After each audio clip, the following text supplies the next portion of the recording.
Yo l'équipe, bonsoir à toutes et à tous. On se retrouve pour ma toute première vidéo YouTube, donc pour mon vlog direction Road to Colmar. Qu'est-ce que Colmar? En très rapide, en introduction, en fait c'est une très grande compétition, la plus grande des compétitions en France, pour laquelle j'ai décidé de me challenger et de me préparer tout seul. Voilà. Donc là aujourd'hui vous allez me suivre sur une séance, d'accord? Et je vais vous expliquer un petit peu mon quotidien, qu'est-ce que je prends avant la séance. Donc on va démarrer par se faire son petit booster maison. Donc on va prendre du Pump Explode. Donc là on va se mettre 2 doses. Soyez pas timide. Pump Explode qui va vous servir à avoir une bonne congestion. Citrulline, arginine, bétalanine, toutes ces petites choses là permettent d'avoir une très bonne congestion durant la séance. Petite dose de knockout. C'est en plus normalement, c'est ou l'un ou l'autre. On ne le dira pas. On va se mettre une petite demi-dose. Hop. Je vous les mets en aperçu pour ceux qui veulent les voir. Et ensuite, créatine monohydrate. Ça va permettre à la contraction musculaire, ce qu'on appelle l'ATP. Et ça permettra de recharger un peu plus vite pendant les temps de repos. Donc là, une dose fait 3 grammes. Moi, je mets 5 grammes. Hop. Partout, bordel. Tac. Alors. On va voir ça. Tac. Et ensuite, on va aller faire une grosse séance de pec pour ce soir.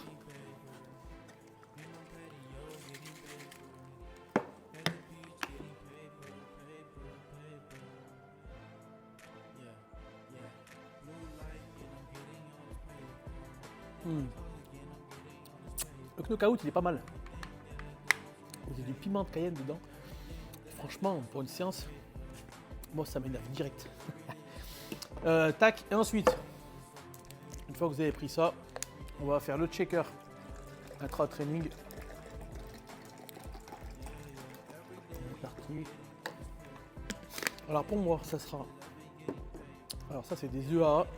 C'est un autre pot, mais je pense qu'on est tous pareils. On a un peu de petits pots et on met notre petite poudre dedans. Donc pour ma part, c'est 15 grammes de AA. Peut-être que vous voyez pas, c'est peut-être un peu caché, mais c'est pas grave. 15 grammes de AA intra-training. 1 gramme de sel. Sel rose Himalaya ou le sel normal, il n'y a pas de problème, il n'y a pas de différence. 1 gramme, donc là moi c'est au feeling, je pèse pas. Et le sel va vraiment aider en fait à la contraction musculaire. Essayez, vous m'en direz des nouvelles, franchement c'est top du top.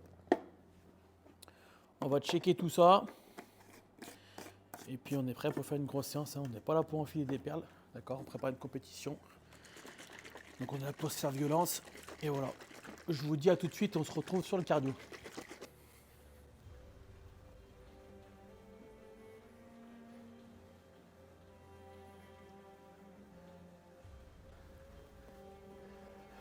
Allez, échauffement. Du coup, on va profiter de cet échauffement pour parler un petit peu de ça justement. Aujourd'hui, tous mes clients, ce que je préconise fortement, alors ça va être soit de l'elliptique, d'accord, soit du rameur. Je m'explique. Ce qui est très intéressant dans l'elliptique ou le rameur, il faut savoir qu'il y a 3 choses, d'accord, à échauffer avant de démarrer votre séance. Votre cœur. Le cœur, c'est comme le moteur de la voiture. L'hiver, vous savez que le moteur, il faut le faire chauffer. Votre cœur, c'est exactement pareil, c'est votre moteur, donc il faut le faire chauffer.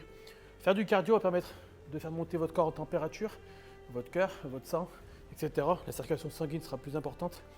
Donc on échauffe cette partie-là, d'accord? Ensuite, vous avez la partie articulation. Donc là, en faisant de l'elliptique, vous voyez bien que mes bras ils partent.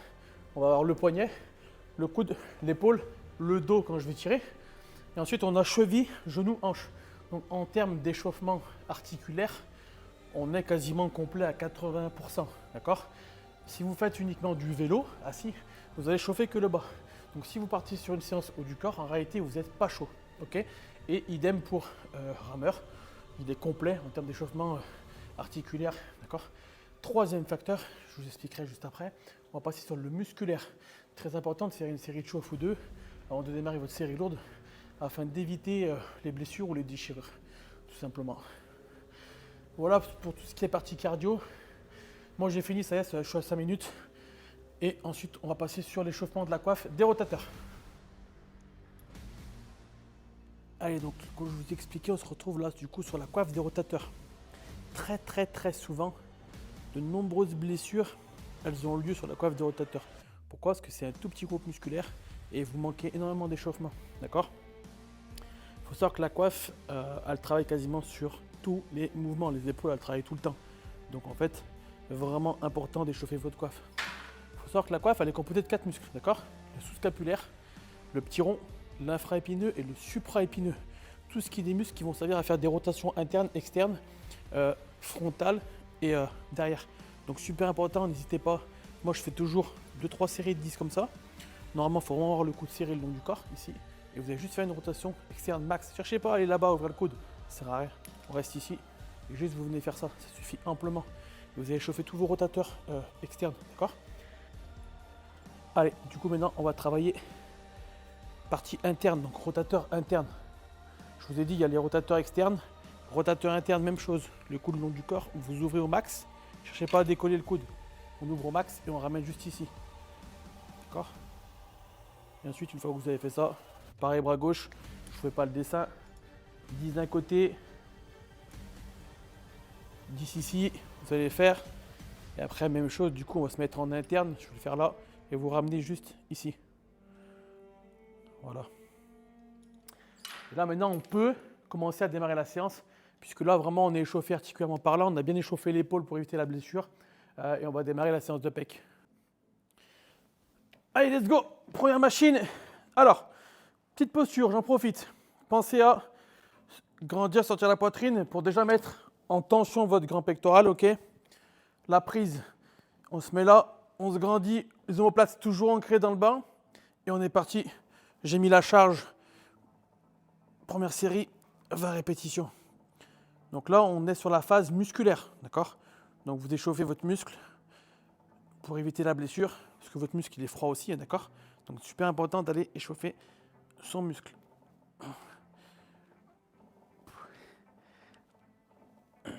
Du coup, mettez bien du tempo sur la phase excentrique et en haut, on squeeze pour vraiment commencer à amener le sang, égorger le pec de sang pour être bien chaud patate.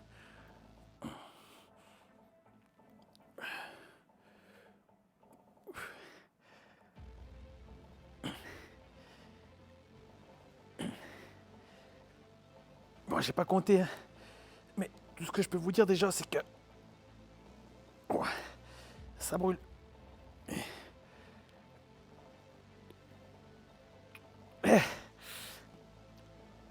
Je dois être à 20. Premier exo. 20 reps. Ok, super. Alors, là, normalement, après 20 reps, déjà, si vous avez mis une bonne tension, les pecs, moi, je les sens direct, ils sont bien congestionnés, d'accord? C'est fou de dire ça, mais souvent, en fait, l'erreur des pratiquants, vous faites pour faire. Vous n'avez pas cette connexion cerveau-muscle. Et ça, c'est important, justement, pour vraiment avoir un ressenti énorme et ressentir le groupe musculaire en question et pas un autre groupe musculaire. Souvent, quand vous faites un exercice, vous allez ressentir un autre groupe musculaire, ce qu'on appelle la syncynésie. La syncynésie, c'est ressentir un groupe musculaire qui n'a pas lieu d'être. C'est pour ça que c'est très important et c'est ce que j'essaie d'enseigner dans mon coaching, ce ressenti-là et cette connexion cerveau-muscle. Savoir qu'est-ce que vous travaillez et vous prendrez plaisir à faire des séances. Quand vous allez travailler votre dos, vous allez sentir votre dos. Là, les pecs, vous ressentez une grosse congestion. Franchement, c'est un réel plaisir et c'est ce qui est beau dans ce métier, de ressentir vraiment ce qu'on travaille. Donc là, maintenant, du coup, on va basculer sur 12 reps. Donc on augmente un peu la charge, on va se faire 12 reps. Après je vais basculer sur du 8 reps, je vais pouvoir commencer à charger un petit peu. Et après en dernière série, je ferai une petite méthode, ce qu'on appelle la méthode bulgare, que j'affectionne beaucoup, que j'aime bien. On va faire 6 répétitions très lourdes, on diminuera la charge et après on fera un max de reps. Une fois qu'on sera à l'échec, on prendra 10 secondes de pause et on refera un max de reps. Et croyez-moi que là, ça envoie du lourd. Allez go, on est parti là. 8 reps.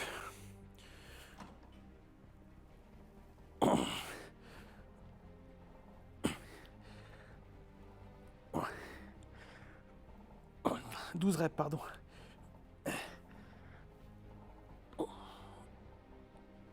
Toujours bien propre. On étire et on squeeze.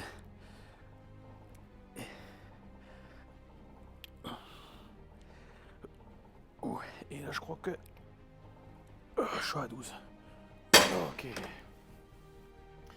Allez, là, maintenant, on repose.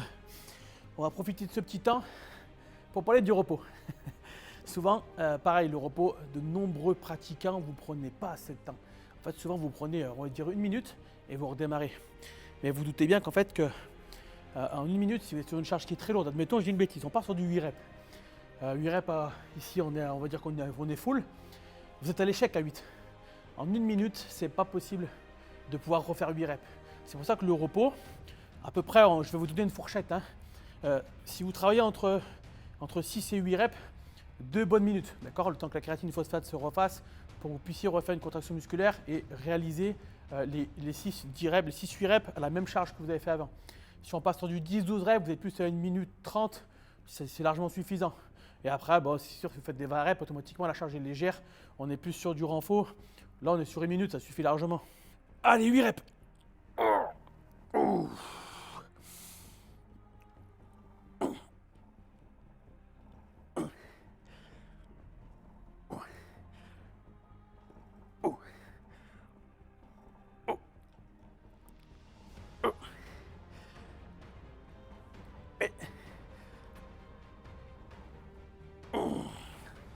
Ah, ok. Maintenant, du coup, on va passer. Moi, je pense à augmenter tout de suite, donc je me mets full. Donc, comme je vous expliquais, maintenant, on va passer à la méthode bulgare. Pareil, on prend 2 bonnes minutes, d'accord, on a besoin. Là, on va faire 6 répétitions, donc très lourdes. Alors, vous m'excuserez, pour ma part, je vais en faire 8-10. Pourquoi? Parce que la machine à 100 kg, elle est facile pour moi. Donc, je vais faire 8 reps quand même, histoire d'être à l'échec, d'accord. Et après, on diminue la charge de 50%. On va à l'échec, max de reps. Dès que vous avez fini, on prend 10 secondes de récup, on refait max de reps. C'est là où c'est intéressant justement, parce que quand vous êtes à l'échec, votre corps il ne sait plus faire normalement. Et là, le but c'est qu'il s'adapte. Et comme vous prenez 10 secondes de récup, c'est très peu de temps en réalité. Mais avec ce peu de temps, on peut encore refaire une dizaine de reps. Du coup, c'est super efficace. Et là, vous allez vraiment chercher à pousser loin le corps. Et là, il doit s'adapter, il n'a pas le choix. Du coup, il va aller chercher des fibres qu'il n'a jamais travaillées. J'ai un livre à la maison, ça s'appelle la Bible de la prépa physique. Dans ce livre, il est expliqué qu'il y a des cellules satellites. En réalité, c'est des cellules qui sont par, on va dire qu'on est un globe, d'accord. C'est des cellules qui sont très loin. Ces cellules-là, pour les attirer, il faut vraiment être dans l'échec musculaire pour réussir à les attirer, qu'elles s'aimantent, on va dire, au globe, pour pouvoir ensuite les travailler, les solliciter et augmenter du coup votre masse musculaire. Méthode bulgare, let's go! Allez, champion! Et...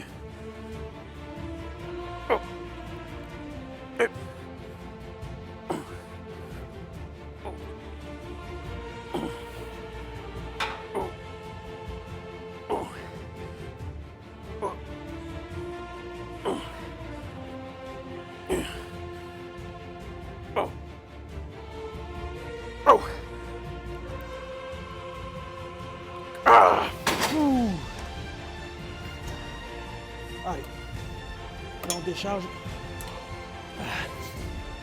Je règle le pied là et je vous expliquerai juste après. Allez, là on enchaîne direct, il n'y a pas de pause. Et là, tranquille la descente. On étire, on pense bien aux fibres des pecs et on squeeze.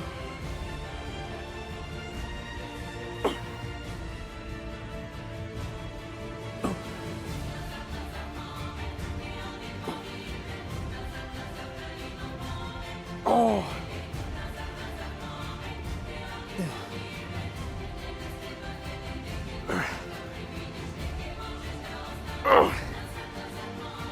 Oh putain! Là on prend 10 secondes. 8, 7, 3, 2. Et là on pump au max.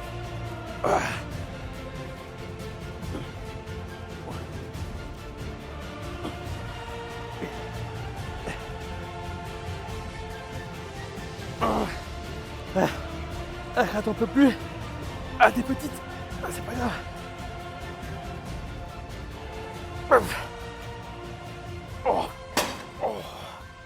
Putain. Oh. Je suis rincé les gars. Bon, je reviens vite fait là-dessus. Sur ces machines, en tout cas Matrix, vous avez un petit réglage, ça c'est pour l'amplitude, d'accord? Alors, ce que je conseille moi c'est mettre, on va dire à 0, ce qui fait que quand vous êtes installé ici, quand j'ai le bras ici, j'ai un angle à 90 degrés ici, d'accord? On sait que souvent, les gens, vous avez un deltoïde antérieur qui est surdéveloppé par rapport à vos pecs. Et souvent les gens ils me disent ouais j'arrive pas à avoir des pecs et tout, comment il faut faire? L'erreur elle est là, c'est pour ça. Vous engagez trop l'épaule, d'accord? Donc cherchez pas à aller trop loin. Angle à 90 sur une charge lourde, d'une part on évite la blessure, au cas où, et de deux on reste focus sur le pec.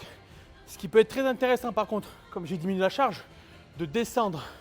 Pourquoi? Parce que du coup, là alors oui on a un étirement qui est plus complet, on va déchirer plus de fibres, mais comme c'est une charge plus légère, on a moins ce risque de blessure. Parce que là, ce qu'il faut comprendre, c'est que comme je suis vachement étiré, j'ai une très grosse tension dans le faisceau antérieur d'épaule. Donc quand je vais démarrer, l'antérieur va prendre une grosse charge et ensuite je serai sur le pec. Donc du coup, voilà, pensez bien à ça, faites attention. Et surtout, je vais vous le montrer parce que je vois trop d'erreurs. Je le montre vite fait, j'en profite. Quand vous poussez, ici là, omoplate ancrée, ne faites pas ça. Je vois beaucoup trop de gens qui engagent carrément les épaules. Alors là, c'est une cata. Allez, coupez, coupez. Allez, deuxième exercice. On est parti. Alors, développé couché, Smith Machine, incliné. Pour ceux qui, bon, vous ne le voyez pas, j'ai mis 30 degrés, d'accord. Souvent, ce qui manque aussi aux pratiquants aujourd'hui, c'est le haut du pec. On travaille toujours sur du plat, parce que l'incliné est difficile, mais très, très, très important, parce que souvent, quand on regarde des athlètes et des bodybuilders, etc., il manque énormément du haut du pec. Donc du coup, moi, je focus énormément sur le haut du pec. Aujourd'hui, je mets un élastique, moi, pourquoi? Parce que sur les triceps, en fait, je suis très puissant. Et souvent, quand je suis en train de galérer là-dessus, je vais compenser avec mon triceps. C'est pour ça que je mets l'élastique qui, lui, va me permettre, sur la phase de descente, déjà de m'enlever de la charge puisqu'il va s'étirer. Et sur la phase de montée, comme c'est, on va dire, un élastique, donc un rebond, il va m'aider à remonter. Donc ça me permet de mettre plus lourd et de me focus beaucoup plus sur les pecs. Voilà un peu la raison du pourquoi d'élastique. Allez, c'est parti. On y va, 12 reps, on se chauffe.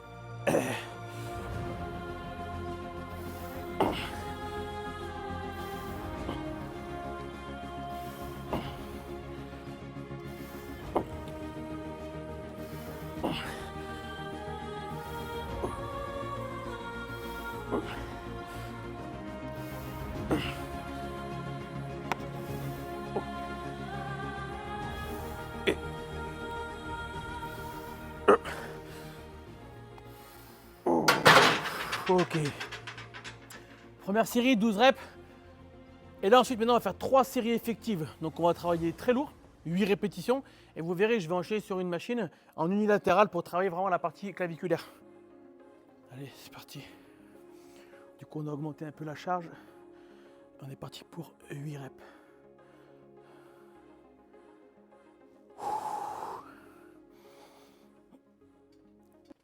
Et pouf.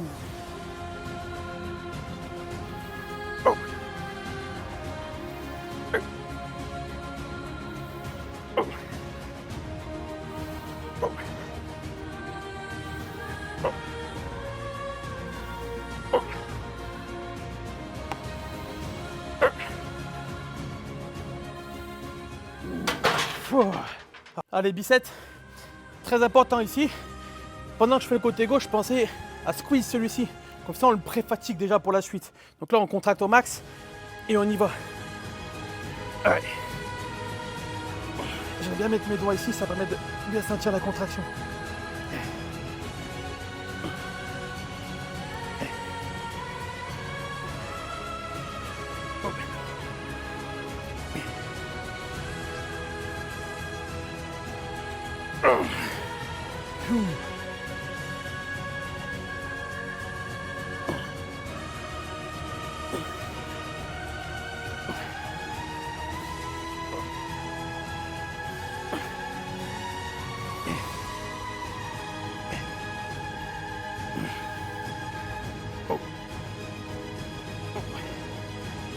Oh. Oh. Pouh. Allez, deuxième série. Donc là, j'ai mis 2 5 de plus chaque côté. Allez, feu.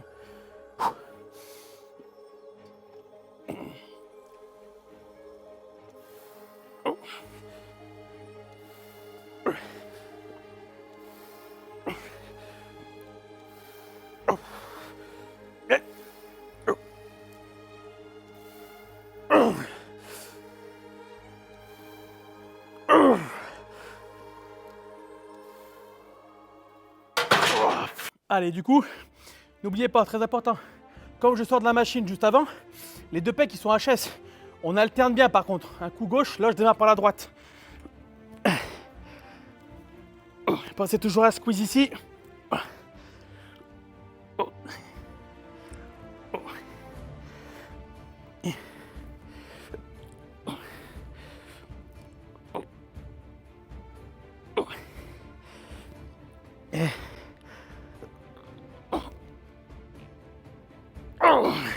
Ouh.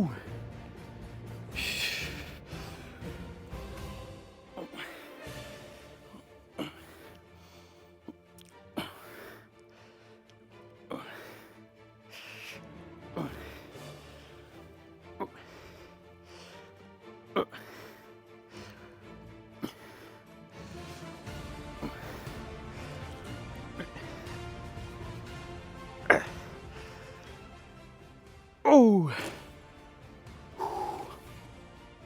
Je vais revenir sur la récupération. Il y a un point qui me paraît important. Souvent on me demande, tout à l'heure je vais donner une fourchette pour la récupération. Il y a un point qui est important quand même. Après il faut apprendre aussi à se connaître sur le long terme, d'accord? Par exemple moi ça fait 14 ans que je m'entraîne. La récup c'est vraiment au feeling. Ce que je veux dire par là c'est que voilà, je connais un peu mes charges, je sais ce que je peux faire et pas faire, et je sais à quel moment je peux repartir. Je le sens, je peux refaire, j'ai la force. Donc j'y vais. Moi je vais plus sur être, on va dire, 1 minute 30 max, peu importe les séries. Souvent je vais faire comme ça, sauf si vraiment après, voilà, ça peut arriver aussi. Il faut savoir écouter son corps, c'est très important. Il se peut que cette nuit vous ayez mal dormi, vous avez un petit rhume, une petite fièvre, vous êtes fatigué, mais la discipline vous oblige à venir. Vous venez vous entraîner, c'est bien, et je vous félicite. Mais sachez adapter en fonction de votre état. Si c'est un jour vous êtes HS, n'allez pas mettre les mêmes charges que vous avez fait il y a la semaine dernière, auquel cas le risque c'est de se blesser. Sachez écouter votre corps. Voilà, vous êtes pleine bourre, allez-y, chargez, faites-vous plaisir. Vous ressentez une grosse fatigue, faites des séries plus longues, pensez à contrôler, prenez votre temps, c'est pas grave. Mais on est venu, on a fait le taf, on a fait le job, c'est important. Mais voilà, il faut s'écouter, écouter son corps, parce qu'il faut savoir qu'aujourd'hui ce sport, c'est sur la longévité, d'accord? C'est quelque chose qui est long, qui demande du temps. Si demain vous vous blessez, si on vous dit il y a 3 mois d'arrêt, c'est mort. Vous allez fondre à vue d'œil et franchement ça fait mal, c'est très dur. Moi qui ai vécu ça dans un grave accident, croyez-moi c'est très difficile de perdre tout et de revenir à zéro. Donc tranquille, prenez votre temps, écoutez-vous et voilà, faites ça intelligemment. C'est un petit conseil. Allez, dernière série. Du coup là, j'ai enlevé les 2,5, j'ai mis des 10 hein, parce que on n'oublie pas quand même la base de la vidéo, on part pour une compétition, d'accord? Il faut bien se dire une chose, les gens qui sont en face, ils font pire, hein. Ils font plus que toi, d'accord? Ton seul ennemi aujourd'hui, c'est toi-même. Donc il faut vraiment se faire violence. On va essayer, je dis pas que ça passe les 8 reps, parce que tout à l'heure c'était déjà très dur. Parfois il faut aussi être gourmand, et on y va, on se serre mal. J'ai mis les sécurités. J'entends trop de pratiquants aussi dire ouais mais coach je peux pas charger, on s'en fout. Si tu peux charger, il y a des sécurités, d'accord? Là je l'ai réglé pour moi, si je chute, c'est pas grave. Mais au moins j'aurais essayé. Allez. Putain, 2, 4, 6, 7. J'ai peut-être fait un peu le gourmand en 150. Let's go! Ah, putain!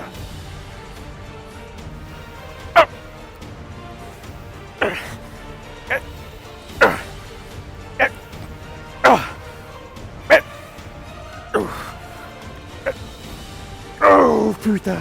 Et... Allez cochon! Oh, voilà, c'est pas grave, c'est faille! Faille! Allez! Du coup, je vous ai dit, hein, compétition les copains, donc là c'est pareil, on a chargé.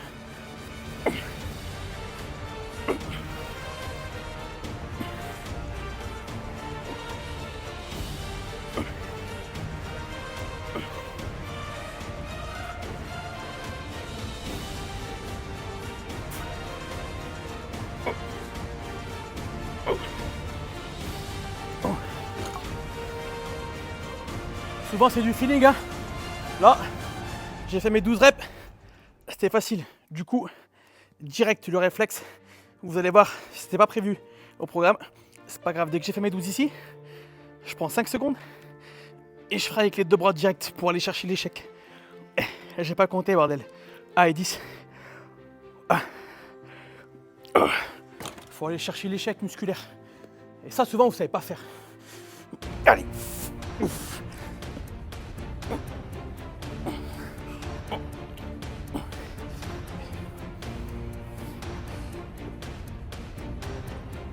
Ah.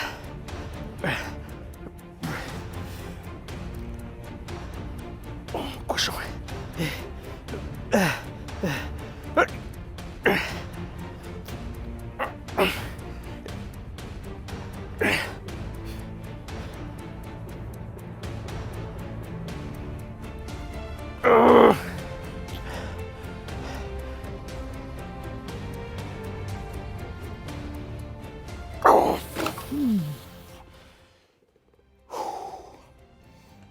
Et voilà. Ça aussi. Allez chercher cet échec. Allez le chercher, faites-vous violence un peu. Allez, troisième exercice. Classique. Développé incliné haltère. Pour ceux qui me demandent, qui se posent la question du moins, pourquoi après la Smith je passe sur l'haltère? La seule différence c'est que la Smith, vous allez être ici. L'haltère, on va venir ramener. On a une meilleure sensation. On va plus venir chercher l'intérieur du pec. Ces petits détails, ils ont un rôle important sur la compétition. Allez, feu. Donc là, classique. Oh, 3 x 8. Putain, 54 rameurs, ils ont pas fait. Ils ont pas rigolé. Hein. Et allez, cochon. Et oh. Oh. Ils sont vraiment légers en fait. Et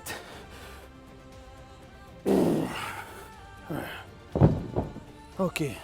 Allez, deuxième série. Oh. Et...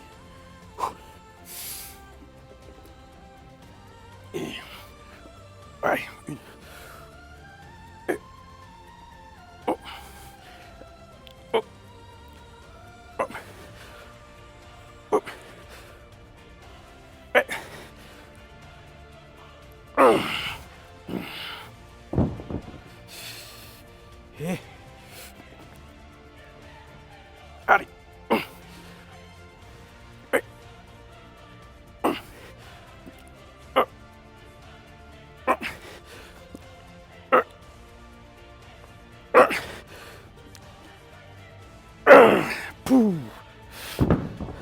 Dernier exercice, on est parti. On va se faire 3 petites séries là. Donc ça c'est un exercice à forte tension d'étirement, super intéressant en finisher, j'adore. On va se faire 15 reps la première, après 12 reps on augmente la charge et on fera une petite méthode, une petite spéciale à la fin. Allez, et on bloque 2 secondes. 1.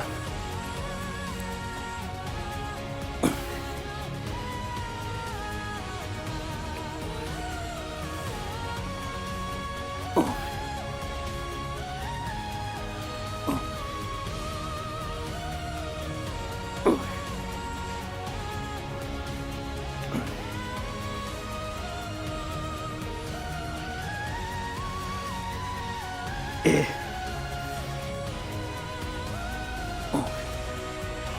Allez. 11. 1, 2, 12. 2.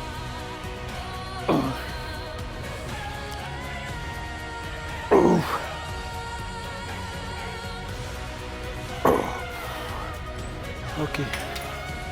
Allez. Deuxième série. On augmente une petite plaque. 12 reps, même méthode. 2 secondes de squeeze. On écarte au max. Et on revient squeeze.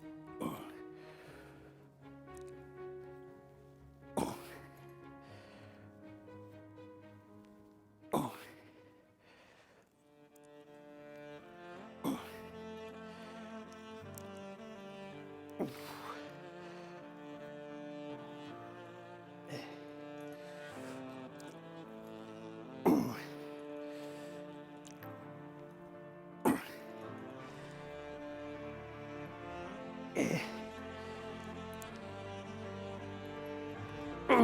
putain.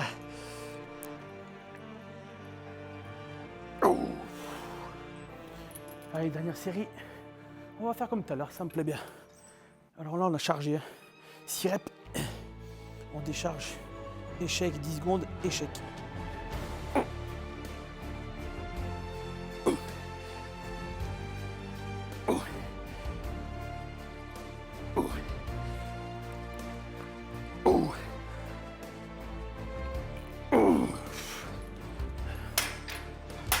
Allez, on décharge.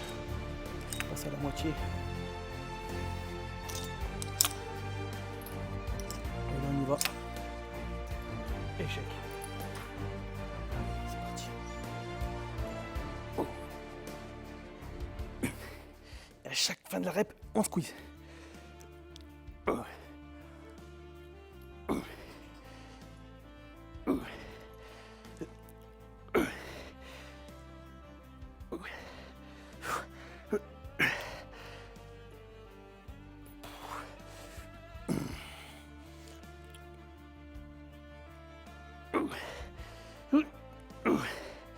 Là, par exemple, je le ressens, j'ai mis trop léger. Du coup, on va rajouter du squeeze comme ça, c'est pas grave, on adapte à chaque fois. On bloque 5 secondes, on étire. Tac. Et on bloque à chaque fois. Et du coup, ça pré-fatigue. Et du coup, on fait moins de reps. On va prendre 10 secondes. Du coup, c'est pas le but. Le jeter facile, je recharge un tout petit peu. Allez, c'est parti.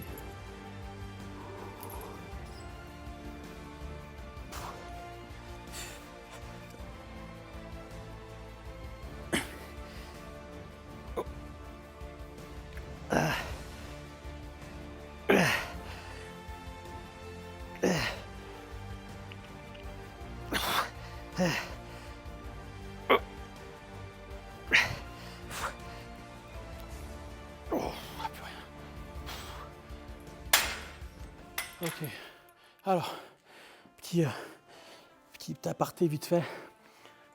Pourquoi je l'ai fait à la poulie vis-à-vis? C'est un exo que j'affectionne énormément. Vraiment super intéressant. En tout cas, moi, personnellement, pour moi, j'ai un très gros ressenti sur cet exercice. À la différence, je vois la machine, la butterfly, et j'ai pas cette sensation, ce ressenti vraiment d'étirement. J'arrive pas, personnellement, j'ai pas ce ressenti. C'est pour ça que c'est vraiment un exo celui-ci là. Après, à vous de régler la hauteur en fonction de l'alignement de vos fibres. On sait qu'elles partent dans ce sens-là en éventail. Les mettre en gros, ça permet d'étirer au max. Après, voilà, si vous avez des grands membres, petits ou pas, on peut ajuster, on peut se mettre aussi en bas pour aller vers le haut. Voilà, on peut ajuster. Mais en tout cas, moi, c'est vraiment un exo en finisher en fin de séance. C'est un kiff. Mes pecs, ils sont pleins. Et là, j'ai une sensation, elle est incroyable, vraiment. Voilà, essayez, vous me direz. Training terminé. C'est parti. Alors, post-training. Qu'est-ce qu'il a mis de bon, le coach? Ça c'est la base, hein, je vous le dis, les amis. Le riz soufflé. C'est incroyable. Tac. Alors, riz soufflé. Excusez-moi, je prends ma petite cuillère, j'ai oublié de préparer. Riz soufflé pour moi. Alors, ce que je fais, ce que j'adore, donc vous prenez votre riz soufflé. Il y en a qui mettent du lait. Après, moi, le lait, en tout cas, tout ce qui est lait de vache, on sait que c'est pas bon pour la santé. Moi, je reste basique, je reste sur de l'eau. Après, on peut mettre éventuellement du lait d'amande, lait de soja, libre à chacun. Donc moi, je me fais mon petit shaker avec mes 200 ml d'eau, mes 30 g de prot. Ça, c'est pareil, hein, ça dépend un petit peu de chacun, éventuellement aussi de votre poids. Quelqu'un qui fait par exemple 120 kg peut avoir un apport en protéines plus important sur un shaker. Par exemple, prendre 40 g. Moi, aujourd'hui, je suis à 85 kg. En tout cas, 30 g me suffit entièrement. Étant donné que dans ma diète, j'ai déjà un apport en protéines qui est suffisamment important. Donc voilà. Alors, pour information, pourquoi aujourd'hui je me place après la séance 100 g de riz soufflé? Pour la simple et bonne raison, aujourd'hui je suis en prise de masse. Donc c'est mon bloc 1 de ma préparation compétition. Oula, elle est un petit peu trop épaisse. Hein. C'est pas grave. Bloc 1, du coup pour moi c'est une prise de masse. L'objectif aujourd'hui, donc j'ai démarré à 81,5. L'objectif c'est d'aller chercher les 90 kg le plus propre possible, d'accord. Donc je me donne, on va dire, 2 mois et demi pour prendre 8 kg. C'est jouable, c'est largement faisable. Okay. Voilà. Et ensuite, à partir de janvier, étant donné que si je dis pas de bêtises, la compétition doit se dérouler fin mars à peu près, aux alentours du 24-25. Donc dès début janvier, je vais commencer ma sèche. Voilà, mais en tout cas aujourd'hui, pourquoi je m'instaure ça? Parce que c'est la prise de masse et le riz soufflé est un très bon aliment en post-training. Alors oui, il y en a qui vont me dire il y a un petit peu de sucre dedans, c'est pas grave. Après une très grosse séance intense, le but voilà, c'est de recharger aussi, d'accord? Il faut recharger le muscle, donc on apporte de la protéine, des glucides et pas forcément de lipides, il n'y a pas un grand intérêt. Mais voilà. Les amis, je vais manger en paix. J'espère que cette séance, en tout cas ce premier vlog, vous aura plu. Ce fut un réel plaisir en tout cas de vous avoir partagé un maximum d'informations sur cette séance. J'espère que ça vous aura vraiment plu. N'hésitez pas à liker, commenter et partager si vous souhaitez éventuellement d'autres vidéos. S'il y a des questions, si je sais pas, n'hésitez pas à partager, dites-moi un petit peu s'il y a des petites modifications, vous auriez aimé que je fasse comme ci, comme ça. Voilà, et restez connectés en tout cas pour les plus intéressés, restez à l'affût, très prochainement de nombreuses vidéos vont arriver, sur tout ce qui va être posture, savoir régler une machine, etc. Ça va être très très intéressant, vraiment je vais apporter du contenu. Aujourd'hui j'ai vraiment décidé de mettre en application mes connaissances et de vous apporter un maximum de contenu pour que vous puissiez réaliser des séances de qualité afin d'optimiser vraiment vos résultats. Voilà. L'équipe, ciao ciao bye, c'est pas que je vous aime pas, mais j'ai la dalle.